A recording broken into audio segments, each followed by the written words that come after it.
বিসমিল্লাহির রহমানির রহিম। পদার্থবিজ্ঞান দ্বিতীয় পত্র, তড়িৎচৌম্বকীয় আবেশ ও দিক পরিবর্তী প্রবাহ, electromagnetic induction and alternating current. এখানে এসি কারেন্ট এর কিভাবে তৈরি করা যায় সেই প্রক্রিয়া এবং হিসাব আলোচনা করা হবে। মূলত 1819 সালে ওয়েরস্টেড তড়িৎ প্রবাহের চৌম্বক ক্রিয়া আবিষ্কার করেন। তড়িৎ প্রবাহিত হলে বা ইলেকট্রন চলাচল করলে এর চারপাশে যে চৌম্বক ক্ষেত্র তৈরি হয়, এটা উনি আবিষ্কার করছেন প্রথমে। 1831 সালে আর কয়েকজন বিজ্ঞানী কাজ করতেছিলেন, কিন্তু ফ্যারাডে 1831 সালে প্রথম তড়িৎচুম্বকীয় আবেশ এর ফলাফল প্রকাশ করছেন, তাই ওনাকেই আবিষ্কারক হিসেবে জানানো হয়, স্বীকার করে নেওয়া হয়। ইলেকট্রোম্যাগনেটিক ইন্ডাকশনটা একটু দেখি। মনে করো আমাদের কাছে একটা চুম্বক আছে আর একটা লুপ আছে, একটা বৃত্তাকার তার আছে। এখন যদি আমাদের এই দুইটা বস্তুর মধ্যে আপেক্ষিক গতি থাকে, আপেক্ষিক গতি বলতে দুইটা বস্তুর মধ্যে দূরত্বের পরিবর্তন ঘটতে থাকে। দুইজন একই সাথে চলতেছ, অনেক স্পিডে গাড়িতে বসে আছো, তাহলে তোমাদের মধ্যে আপেক্ষিক গতি নাই। দুইজন দাঁড়ায় আছো, তাহলে তো আপেক্ষিক গতি নাই। এখন একজন স্পিড কম, একজনের স্পিড বেশি, তাহলে আপেক্ষিক গতি আছে। এখানে অবশ্যই একজন থেমে থাকবে, একজন চলতে থাকবে। আমরা এখানে চুম্বকের গতি দেখিয়েছি, একবার ডান দিকে যাচ্ছে, একবার বাম দিকে যাচ্ছে, আর আমাদের কুণ্ডলীটা, বৃত্তাকার তারটা, সেটা স্থির রয়েছে। যদি এই ঘটনাটা ঘটানো যায়, তাহলে দেখা যায় যে এই তারের মধ্যে বিদ্যুৎ উৎপন্ন হয়। আমরা গ্যালভানোমিটারের ব্যবহার জানি, বিদ্যুতের অস্তিত্ব নির্ণয় করা যায়। তো একটা গ্যালভানোমিটার লাগিয়ে দিলে তারের মধ্যে, তাহলে সহজেই দেখতে পারি যে এর মধ্যে বিদ্যুৎ উৎপন্ন হচ্ছে। গ্যালভানোমিটার বিক্ষেপ দিবে, গ্যালভানোমিটার কাঁটা একবার ডান দিকে যাবে, একবার বাম দিকে যাবে, দুই দিকে নড়ানোর জন্য। এটা মূলত তড়িৎচুম্বকীয় আবেশ। আপেক্ষিক গতির কারণে কুণ্ডলীতে যেই তড়িতের উদ্ভব হয়, এই ঘটনাটাকে হচ্ছে তড়িৎচুম্বকীয় আবেশ। সুন্দর করে বলছে যে গতিশীল চুম্বক বা তড়িৎ বর্তনী দ্বারা কোনো বদ্ধ বর্তনীতে তড়িৎচালক শক্তি উৎপন্ন হওয়ার ঘটনাকে তড়িৎচুম্বকীয় আবেশ বলে। এখানে গতিশীল চুম্বক দিয়ে করা যাবে, আবার তড়িৎবাহী বর্তনী দিয়েও করা যাবে। তড়িৎবাহী বর্তনী বলতে আমরা সলিনয়েডের ব্যবহার শিখেছি। সলিনয়েড কি শিখেছি? পেঁচানো তারের মধ্যে যদি বিদ্যুৎ প্রবাহিত করানো হয়, তাহলে এর চারপাশে একটা চৌম্বক ক্ষেত্রের সৃষ্টি হয়। তো এখানে চুম্বক দেয়া আর চৌম্বক ক্ষেত্র দেয়া একই কথা।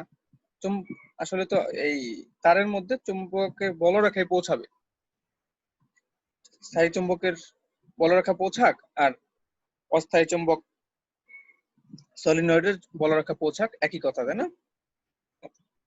তো এই যে ঘটনাটা, এটা খুব ক্ষণস্থায়ী হবে। ক্ষণস্থায়ী বলতে যতক্ষণ পর্যন্ত আপেক্ষিক গতি থাকবে ততক্ষণ পর্যন্ত কুণ্ডলীতে তড়িৎ উৎপন্ন হবে। যখনই আপেক্ষিক গতি বন্ধ হয়ে যাবে, যত বড় চুম্বকই রাখা হোক না কেন, যত বড় সলিনয়েডই রাখা হোক না কেন, আমাদের কুণ্ডলীতে কোনো তড়িৎ উৎপন্ন হবে না। এখন প্রশ্ন হচ্ছে যে তড়িতের প্রবাহের দিক কোনটা হবে? যদি দক্ষিণ দিক, সাউথ, চুম্বকের দক্ষিণ দিক সলিনয়েডের কাছে নিয়ে আসি, আমার কুণ্ডলীর কাছে নিয়ে আসি, তাহলে আমাদের ঘড়ির কাঁটার দিক, আমাদের কুণ্ডলীর এই নিচের থেকে উপরের দিকে বিদ্যুৎ প্রবাহিত হবে। আমাদের দিকে যে অংশটুকু থাকবে, নিচে থেকে উপরের দিকে বিদ্যুৎ প্রবাহিত হবে। তার মানে এদিক থেকে এদিকে গিয়ে এদিকে প্রবাহিত হবে। দক্ষিণ দিক যদি এখানে রাখে আর কাছে নিয়ে আসি, বা যদি দূরে সরাই নিয়ে যায়, দক্ষিণ দিক কি আছে, দূরে সরাই নিয়ে যাই বা টেনে বের করে নেই, তাহলে উল্টা দিকে বিদ্যুৎ প্রবাহিত হবে। দেখা যাবে এই তার উপর থেকে নিচের দিকে বিদ্যুৎ আসতেছে, তার মানে গ্যালভানোমিটার থেকে বিদ্যুৎ এইভাবে বের হয়ে যাবে। এবার যদি আমরা এখানে সাউথ না দিয়ে নর্থ দিতাম তাহলে উল্টা ঘটনা ঘটতো। ঠিক আছে, তার মানে হচ্ছে আমরা কখন কোন দিকে নিয়ে যাচ্ছি চৌম্বককে, আর কোন প্রান্তটা আমরা সলিনয়েডের কাছে রেখেছি, তার উপরে নির্ভর করে যে বিদ্যুৎ প্রবাহের দিক কোনটা হবে, বিদ্যুৎ প্রবাহের দিক কোনটা হবে।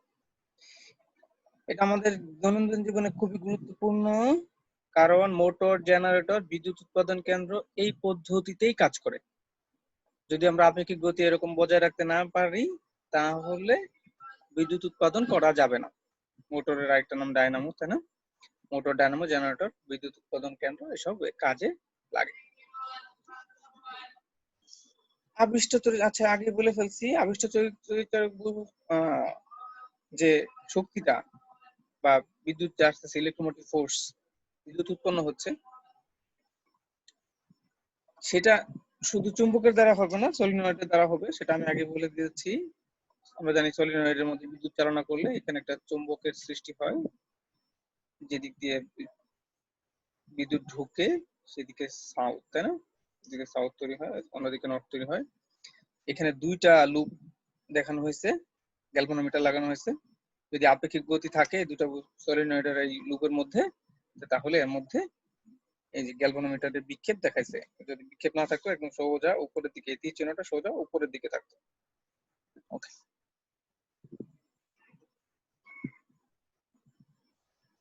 এই অধ্যায়ের গুরুত্বপূর্ণ শব্দটা হচ্ছে ফ্লাক্স। আমরা পড়েছি অলরেডি। কত পৃষ্ঠা? ৭৩ পৃষ্ঠা। যে গাউসের সূত্রের ক্ষেত্রে আমরা পড়েছিলাম যে ইলেকট্রিক ফ্লাক্স, তড়িৎ ফ্লাক্স পড়েছিলাম। ফ্লাক্স হচ্ছে বলরেখার সংখ্যা, তাই না? যে একটা ক্ষেত্রফলের মধ্য দিয়ে কতগুলো তড়িৎ বলরেখা যাচ্ছে সেটা হচ্ছে ফ্লাক্স। এটা আমরা বের করেছিলাম এইভাবে, ক্ষেত্রের ক্ষেত্রফল প্লাস ওই ক্ষেত্রের ওই ক্ষেত্র দিয়ে গমনকারী তড়িৎ ক্ষেত্রের উপাংশ বা তড়িৎ ক্ষেত্রের সাথে আমাদের ক্ষেত্রফলের মধ্যবর্তী কোণ যদি জানা থাকে তাহলে ক্ষেত্রফল ইন্টু ই কস থিটা। ই হচ্ছে তড়িৎ ক্ষেত্র, E S cos theta. S এখানে ক্ষেত্রফল, ই হচ্ছে তড়িৎ ক্ষেত্র, ই এস কস থিটা দুইটা ভেক্টরের গুণফল, এ বি কস থিটা। ওইখান থেকে আমরা এ ডট বি এভাবে লিখতে পারি। ওকে, আমরা যেহেতু আগে শিখে গেছি এখন আর নতুন করে শেখার কিছু নাই। এখানে তড়িৎ ক্ষেত্রের জায়গায় চৌম্বক ক্ষেত্র, তড়িৎ ক্ষেত্রের জায়গায় চৌম্বক ক্ষেত্র। তো চৌম্বক ক্ষেত্র আমাদের ক্ষেত্রের ক্ষেত্রফলে বৃত্তাকার একটা ক্ষেত্র নেওয়া হয়েছে। ক্ষেত্রের ক্ষেত্রফল যদি এ হয় আর এর মধ্যে দিয়ে চৌম্বক ক্ষেত্র বি যায়, তাহলে আচ্ছা বি আর ক্ষেত্র আমাদের ক্ষেত্রফল ভেক্টরের মধ্যবর্তী কোণ যদি হয় থিটা, তাহলে যথারীতি চৌম্বক ফ্লাক্স হবে phi equal AB cos theta. এটাকে আবার আমরা ডট আকারেও লিখতে পারি, A B phi equal to A dot B. A হচ্ছে এখানে ক্ষেত্রফল ভেক্টর, বি হচ্ছে এখানে চৌম্বক ক্ষেত্র।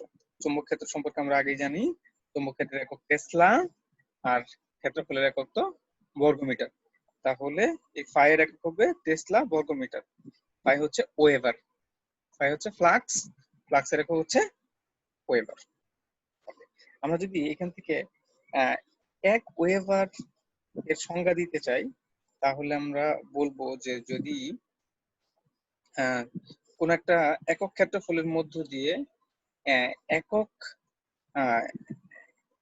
এক টেসলা লম্বভাবে গমন করে তাহলে ওই ক্ষেত্রের সাথে সংযুক্ত ফ্লাক্সের পরিমাণ 1 ওয়েবার।